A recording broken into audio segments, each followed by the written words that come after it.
Allez, aujourd'hui, on se penche sur un composant minuscule, souvent oublié, mais qui est en fait la star de l'impression 3D, la buse. C'est vraiment le cœur du réacteur. C'est cette petite pièce qui dépose le filament. Et vous allez voir, faire le bon choix, ça peut absolument tout changer sur la qualité finale d'une impression. La question est là, posée. Est-ce que la buse actuellement montée sur l'imprimante est la bonne pour le projet en cours?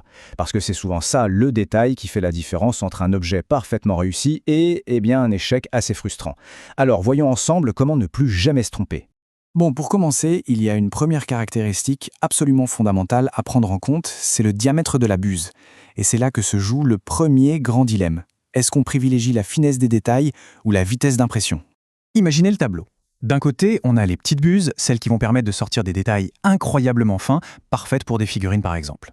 Le seul hic, c'est que ça peut prendre un temps fou. Et de l'autre côté, on a les grosses buses. Là, le débit de plastique est bien plus important, donc ça va beaucoup plus vite et en plus, les pièces sont plus solides. L'inconvénient, évidemment, c'est qu'on perd en résolution. Alors, parlons concret. Le standard de l'industrie, la référence absolue, c'est le 0,4 mm. Quasiment toutes les imprimantes 3D sortent d'usine avec une buse de ce diamètre. Pourquoi? Tout simplement parce que c'est le meilleur compromis possible entre la vitesse, la précision et la fiabilité. C'est le point de départ quasi universel. En fait, pour simplifier, on peut classer les choses en 3 catégories. Tout ce qui est en dessous de 0,4 mm, c'est pour la recherche de la précision extrême. Entre 0,4 et 0,6 mm, on est dans le passe-partout, l'impression de tous les jours. Et au-delà de 0,6 mm, là, l'objectif, c'est clairement la vitesse et la production de gros volumes, typiquement pour du prototypage rapide. Attention, maintenant on aborde une règle d'or, un petit truc de pro que tout le monde devrait connaître. Ça concerne le lien direct entre le diamètre de la buse et la hauteur de couche qu'on peut choisir dans le logiciel. Et cette fameuse règle, la voilà. Pour être certain d'avoir une pièce solide, où les couches de plastique collent bien les unes aux autres, la hauteur de chaque couche ne doit jamais dépasser 80% du diamètre de la buse.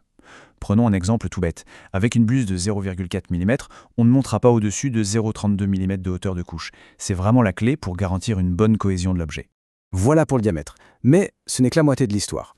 L'autre caractéristique essentielle, c'est le matériau dans lequel la buse est fabriquée. Et ce choix est tout aussi crucial, surtout quand on parle de compatibilité avec certains filaments et de la durée de vie de la buse elle-même. Le grand classique, le champion à contester, c'est le laiton. Et pour de très bonnes raisons. Il conduit la chaleur de manière exceptionnelle, ce qui est primordial. Et en plus, il ne coûte vraiment pas cher. Pour les filaments de base comme le PLA, l'ABS ou le PETG, c'est juste la solution parfaite. Mais les choses se compliquent dès qu'on veut utiliser des filaments un peu plus exotiques. Je parle des filaments composites, ceux qui sont chargés en particules de fibres de carbone, de bois ou même de pigments qui brillent dans le noir.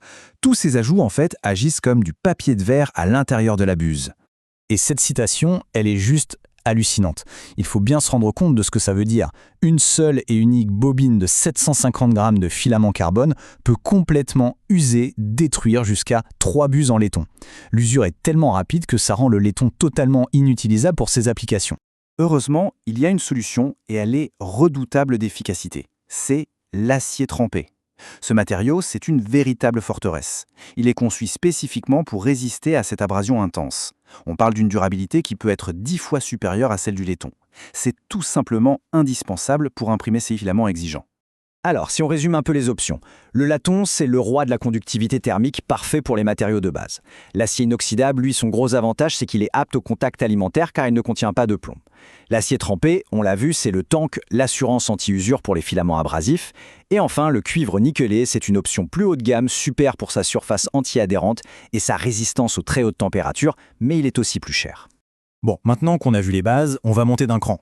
Parce qu'au-delà de ces choix classiques, il existe des systèmes de buse spécialisés, vraiment conçus pour la haute performance et pour repousser les limites de ce qui est possible. Prenons l'exemple du système Volcano. Le concept est super malin, au lieu d'un bloc de chauffe court et trapu, on a un bloc tout en longueur. Ça permet d'allonger la zone où le filament fond, et donc de faire fondre plus de plastique plus vite. Le résultat, un débit de matière bien plus élevé, ce qui est crucial si on veut vraiment tirer parti des grosses buses pour imprimer à très très haute vitesse. Et là, on arrive au top du top, la crème de la crème pour ceux qui ne veulent aucun compromis. La buse à pointe de rubis. C'est littéralement le meilleur des deux mondes. On a un corps en laiton pour garder cette conductivité thermique exceptionnelle et à l'extrémité, une minuscule pointe en rubis, un des matériaux les plus durs au monde, pour une résistance à l'usure quasiment infinie et une précision inégalée. Ok, on a vu pas mal de choses, alors comment s'y retrouver dans tout ça au moment de choisir? Pas de panique, on va synthétiser tout ça dans un petit aide-mémoire super pratique. C'est très simple. Si l'objectif, c'est d'avoir des détails ultra fins, on part sur une petite buse en laiton 0,25 mm. Pour l'usage de tous les jours, le standard 0,40 mm en laiton est parfait. Pour de gros prototypes à imprimer vite, une buse de 0,80 mm en laiton ou en acier trempé. Si on utilise des filaments abrasifs comme le carbone, c'est acier trempé obligatoire, et de préférence au-dessus de 0,50 mm pour éviter les bouchages. Pour le contact alimentaire, pas le choix, c'est acier inoxydable. Et pour la performance ultime, eh bien, c'est la buse à rubis. Finalement, ce qu'il faut vraiment retenir, c'est que la buse n'est pas une contrainte, c'est un outil. Un choix stratégique qui peut débloquer de la vitesse, de la précision ou la possibilité d'utiliser des matériaux incroyables. La vraie question, au fond, ce n'est pas quelle buse choisir, mais plutôt quelle nouvelle création va-t-on pouvoir débloquer maintenant.